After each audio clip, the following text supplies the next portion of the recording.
What's up, guys? Today I'm going to be showing you how to create a spray paint art tree.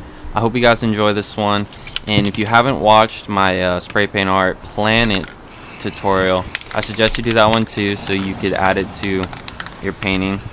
Now, first off, I sprayed all of it yellow because trees, it's more of scraping up the paint, so whatever you spray as your first layer is going to show up while you're scraping it. So that's why I painted it all yellow before I made the planet.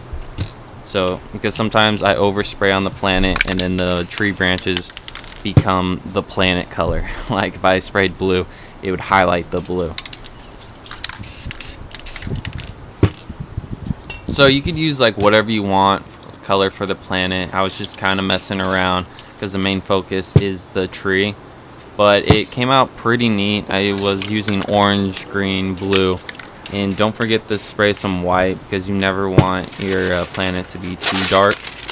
And then just get your magazine paper and just lightly put it over it. Anyway. And then I always spray black at the bottom and a little white highlight at the top. It gives it some depth or detail really. And we're going to cover it with a cup. I found that to be easier because it's easier to pick up than lids, because lids sometimes when you move them they kind of fall and scratch the painting and you're like, oh no! Wow.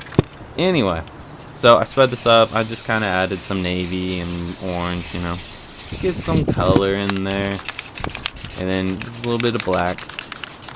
Now to create stars, I said in my previous videos, but all I do is just spray white on my middle finger, and then I just flick it onto the painting gently. You don't want to do too many stars because that can kind of take away from the paintings. Just enough. Wow, that planet came out pretty cool.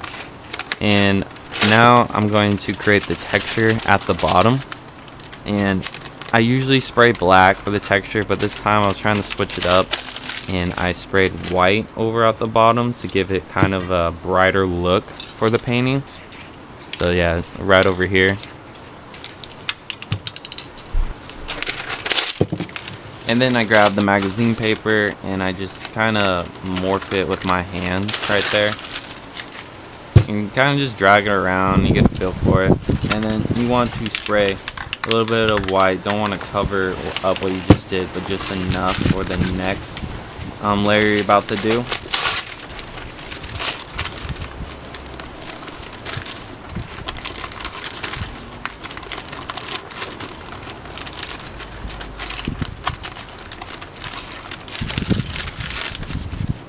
Alright, and I use a palette knife. Now you can pick this up at Michael's.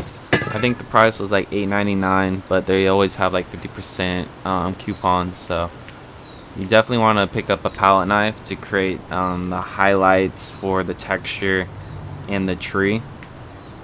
And the most essential type of paint that you need will be clear, because the paint will dry up on you and it's really hard to scrape it after that. So right here I'm spraying the clear, just kind of spraying it around. Don't spray too much because you don't want to water down the painting, because I've done that previously, and then when you scrape it, it kind of just melts together.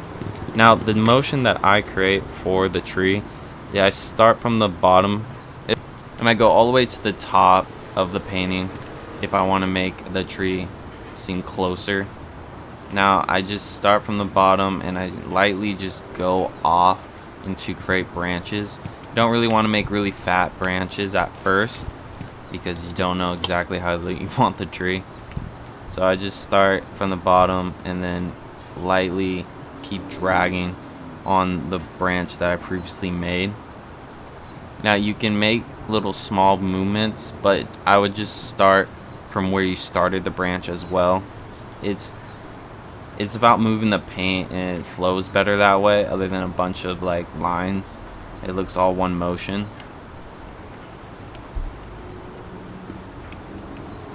So I'm just scraping out the bottom. Now this part is kind of funny because I'm not really trying to make that loop, but for some reason my hand kept on making this. So it was like 3 in a row and I was like, that's it. So I ended up making a little branch right there, and it all worked out. So I mean, I was planning something, but sometimes it just happens and you work with it, you know? Nothing's really an accident. Claim to Bob Ross, just happy little accidents, you know? Alright, now I'm going to create basically leaves, and I usually start with black so it creates the shadow effect. Now I bought this sponge from like Walmart for like $1, so just you can get sponges from the kitchen or anywhere really, but that is what I use to create the leaves. Now I just don't want to cover the whole tree. I mainly cover the branches that I created. And if you're doing this right after you paint it like I did, you're gonna bring up some paint when you place the sponge over the branches, and that's okay because you're gonna cover it up anyway. The main idea of the black is just to create the shadows. Alright, and if you guys are enjoying this video, leave a like and comment, make sure to subscribe. I'm gonna be making more tutorials in the future, so stay tuned.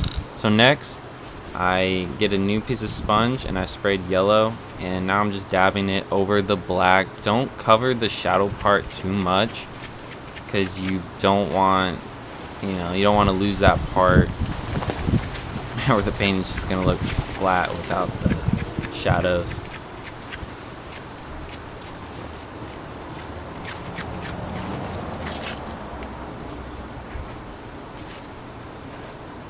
So next I just grabbed white and I sprayed it right over the yellow that I was using, and I'm using the same sponge because I'm not going to go back to the yellow, and I just lightly go over the bushes. Same effect as earlier. You don't want to cover up what you just created, but you want to lightly just tap it on certain areas to give it more detail. And next I just sprayed black at the bottom. This is for the grass or bushes, wherever you call it, that I like to create at the edge of the painting to give it more detail. And thank you guys so much for watching. I hope you guys enjoyed this one, and there's gonna be a lot more tutorials coming out. I'm gonna do how to create water, mountains, cities, you name it, so stay tuned. Oh, again, I hope you guys like this one and have an awesome day. Later.